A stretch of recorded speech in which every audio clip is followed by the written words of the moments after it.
Hi, it's me Prince. എല്ലാവർക്കും black ടോളിയുടെ ചാനലിൻ്റെ പുതിയ വീഡിയോയിലേക്ക് സ്വാഗതം.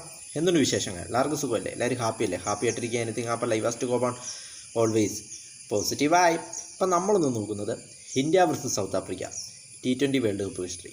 ഇന്ത്യയും സൗത്ത് ആഫ്രിക്കയും തമ്മിലുള്ള 2020 ലോകകപ്പിൻ്റെ ചരിത്രം. അപ്പോൾ അതിനെക്കുറിച്ചാണ് നമ്മൾ നോക്കുന്നത്. 2020 ലോകകപ്പുകളുടെ ചരിത്രം. ഇപ്പോൾ നമുക്കെല്ലാവർക്കും അറിയാം, ഇന്ത്യ ഫൈനലിൽ T20 വേൾഡ് കപ്പിൻ്റെ ഫൈനലിൽ സൗത്ത് ആഫ്രിക്കയെ നേരിടാൻ പോവുകയാണ്.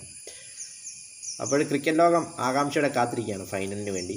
അപ്പോൾ ഇവർ തമ്മിലുള്ള ചരിത്രമാണ് നമ്മളിന്ന് നോക്കുന്നത്. 2020 ലോകകപ്പിൽ ഇവർ ആദ്യമായിട്ട് 2020 ലോകകപ്പിൽ ഏറ്റുമുട്ടുന്ന ആദ്യത്തെ ലോകകപ്പിൽ 2007 സൗത്ത് ആഫ്രിക്കയിൽ വെച്ച് നടന്ന ലോകകപ്പിലാണ് ഇവർ ആദ്യമായിട്ട് ഏറ്റുമുട്ടുന്നത്. സൗത്ത് ആഫ്രിക്കയിലെ ഡെർബനിൽ നടന്ന മത്സരത്തിൽ ഇന്ത്യ 37 റൺസിന് സൗത്ത് ആഫ്രിക്കയെ പരാജയപ്പെടുത്തുന്നു. ഇന്നത്തെ ക്യാപ്റ്റൻ രോഹിത് ശർമ്മയുടെയൊക്കെ തുടക്കകാലമായിരുന്നു അത്. 2007 എന്ന് പറയുന്നത് സ്റ്റാർട്ടിംഗ് സ്റ്റേജ്. അപ്പോൾ ആ ഒരു മത്സരത്തിലും രോഹിത് ശർമ്മ ഉണ്ടായിരുന്നു. മനോഹരമായ സിക്സറൊക്കെ പറത്തി ഒരു നൈസ് മെമ്മറിയാണത്. അപ്പോൾ 37 റണ്ണിന് അന്ന് പരാജയപ്പെടുത്തുന്നു, ഈ സൗത്ത് ആഫ്രിക്കയെ പരാജയപ്പെടുത്തുകയാണ്. പിന്നീട് 2009 നടന്ന വേൾഡ് കപ്പിൽ സൗത്ത് ആഫ്രിക്ക 12 റൺസിന് ഇന്ത്യയെ പരാജയപ്പെടുത്തുന്നു. പിന്നീട് 2010 നടന്ന ലോകകപ്പിൽ ഇന്ത്യ 14 റൺസിന് സൗത്ത് ആഫ്രിക്കയെ പരാജയപ്പെടുത്തുന്നു. പിന്നീട് 2012 നടന്ന ലോകകപ്പിൽ ആവേശകരമായ മത്സരത്തിൽ 1 റണ്ണിനാണ് ഇന്ത്യ വിജയിച്ചത്. നല്ലൊരു മാച്ചായിരുന്നു 2012.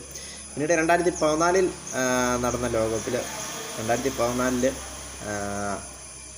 ഇന്ത്യ 6 വിക്കറ്റിന് സൗത്ത് ആഫ്രിക്കയെ പരാജയപ്പെടുത്തുന്നു.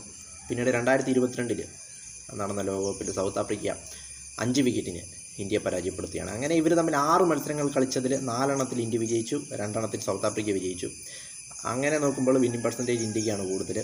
അതോടൊപ്പം ഈ ലോകകപ്പിലെ കണക്കുകൾ നോക്കുമ്പോൾ കളിച്ച 8 മത്സരങ്ങളിൽ 8ലും സൗത്ത് ആഫ്രിക്ക വിജയിച്ചു. കളിച്ച 8 മത്സരങ്ങളിൽ 7ൽ ഇന്ത്യ വിജയിച്ചു. 1 മത്സരം മഴ മൂലം ഉപേക്ഷിച്ചു.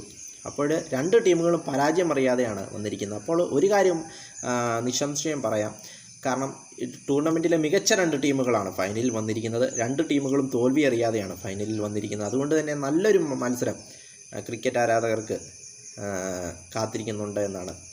നല്ലൊരു മത്സരം ക്രിക്കറ്റ് ആരാധകർക്ക് കാണുവാനായിട്ട് സാധിക്കുമെന്നതിൽ യാതൊരു സംശയവുമില്ല. അപ്പോൾ ഇന്ത്യ തങ്ങളുടെ 2ാമത്തെ ലോകകപ്പ്, ആദ്യത്തെ ലോകകപ്പ് നമ്മളാണ് നേടിയത് 2007. 2ാം ലോകകപ്പ് ഉയർത്തും. രോഹിത് ശർമ്മ 2ാമത്തെ ലോകകപ്പ് ഉയർത്തുന്നതിന് വേണ്ടി നമുക്ക് കാത്തിരിക്കാം. വീഡിയോ ഇഷ്ടപ്പെട്ട ലൈക്ക് ചെയ്യുക, ഷെയർ ചെയ്യുക, കമൻറ്റ് ചെയ്യുക, സബ്സ്ക്രൈബ് ചെയ്യുക. വീണ്ടും പുതിയ വീഡിയോ കാണാം. അതുവരെയും ടേക്ക് കെയർ, ബൈ.